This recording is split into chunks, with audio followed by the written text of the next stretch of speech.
Assalamualaikum. Kita bertemu lagi dengan pelajaran analisis kimia dasar. Kali ini kita akan mengenal MSDS atau LDKB. Apa itu MSDS atau LDKB? Coba dilihat sini gambarnya. Di sini kan ada label zat ya. Nah, ini disusun berdasarkan MSDS. Jadi MSDS itu apa? MSDS, Material Safety Data Sheet. Tapi sekarang lebih umum dikenal dengan Safety Data Sheet. LDKB, Lembar Data Keselamatan Bahan. Apa isinya? Isinya adalah kumpulan data keselamatan dan petunjuk dalam penggunaan bahan-bahan kimia berbahaya. Untuk apa dibuat MSDS? Yang pertama sebagai acuan pengelolaan bahan kimia. Jadi kita bisa mengelola bahan kimia sesuai aturan yang ada di MSDS. Bagaimana penyimpanannya, bagaimana penggunaannya, dan jika terjadi kecelakaan, apa yang pertama kali harus kita lakukan. Nah, itu jadi fungsi yang kedua adalah mencegah, mengurangi, dan menanggulangi kecelakaan kimia yang mungkin terjadi. Jadi di MSDS bukan hanya tentang sifat kimia atau sifat fisika bahan, tapi juga bagaimana penanganan jika terjadi kecelakaan bahan kimia. Kemudian yang ketiga, untuk mendorong sikap hati-hati dalam menangani bahan kimia. Nah, ini contoh MSDS misalnya untuk hydrochloric acid. Kalau kita menggunakan kata kunci MSDS di Google, itu yang keluar biasanya berbahasa Inggris. Kalau ingin yang berbahasa Indonesia, berarti kata kuncinya diganti dengan lembar data keselamatan bahan. Misal, untuk hidrochloric acid berarti lembar data keselamatan bahan asam klorida. Apa saja isi MSDS? Ini adalah halaman awal MSDS yang berisi identitas dari zat dan suppliernya.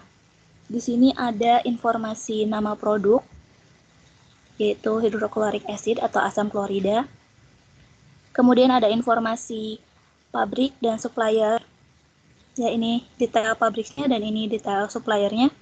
Kemudian juga ada nomor telepon emergensi jika terjadi sesuatu yang tidak bisa ditangani, itu bisa menelpon ke emergency number. Selain itu, selain tadi identitas juga ada tentang sifat fisika dan sifat kimia bahan.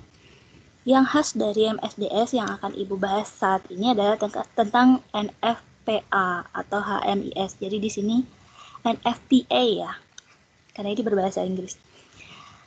Jadi di sini ada bentuk seperti apa ini, belah ketupat ya.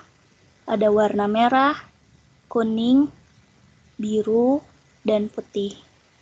Nah, apa ini? Terus ada angka-angkanya juga ya. Apa arti dari lambang tersebut?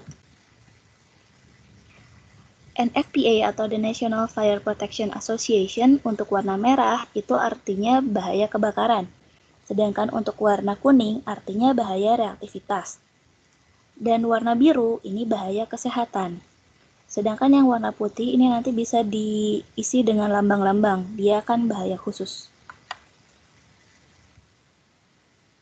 Nah, untuk warna biru ini bahaya kesehatan, di sini ada angka-angkanya. Apa dari arti angka tersebut? Jika skalanya 4, artinya terpapar sedikit saja bahan kimia tersebut bisa menyebabkan kematian atau sakit parah.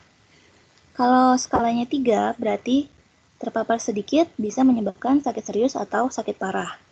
Kalau angkanya 2, dan itu kita terpapar terus-menerus dalam jangka waktu yang lumayan panjang, bisa menyebabkan kemungkinan sakit parah atau sakit menahun, jadi sakitnya nggak sembuh-sembuh, bertahun-tahun. Sedangkan skala 1, berarti bahan kimia yang dengan paparan itu menyebabkan iritasi atau sakit. Sedangkan skala 0, berarti bahan kimia akibat paparan, kalau kita terpapar bahan kimia tersebut, tidak menyebabkan sakit atau bahaya kesehatan. Berikutnya, bahaya kemudahan terbakar. Ini lambang NFPA-nya warna merah ya. Jika skalanya 4, berarti bahan kimianya sangat mudah menguap, sangat mudah terurai di udara, dan sangat mudah terbakar. Jadi bisa terbakar dengan cepat. Jika skalanya 3, berarti bahan kimianya berupa cairan atau padatan yang dapat menyala pada semua suhu ruang.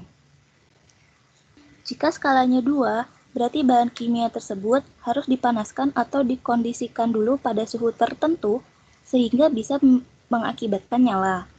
Jika skalanya 1, bahan kimia yang perlu dipanaskan terlebih dahulu sebelum nyala dapat terjadi. Dan skalanya 0 itu bahan kimia yang tidak dapat terbakar. Berikutnya tentang bahaya reaktivitas. Ini lambang NFPA-nya warna kuning. Jika skalanya 4, berarti bahan kimia yang secara tunggal memiliki kemungkinan meledak atau terurai dan menimbulkan ledakan atau bereaksi pada suhu normal dan tekanan yang normal. Kalau skalanya 4, berarti bahan kimia yang secara tunggal dia punya kemungkinan meledak, tapi untuk bisa bereaksi dia butuh awalan, dia butuh pemicu, butuh inisiator, atau bahan yang bisa bereaksi dengan air dan menimbulkan ledakan. Sedangkan yang skalanya 2, itu bahan kimia yang menunjukkan perubahan kimia drastis akibat kenaikan suhu dan tekanan atau bereaksi cepat dengan air membentuk campuran bahan peledak.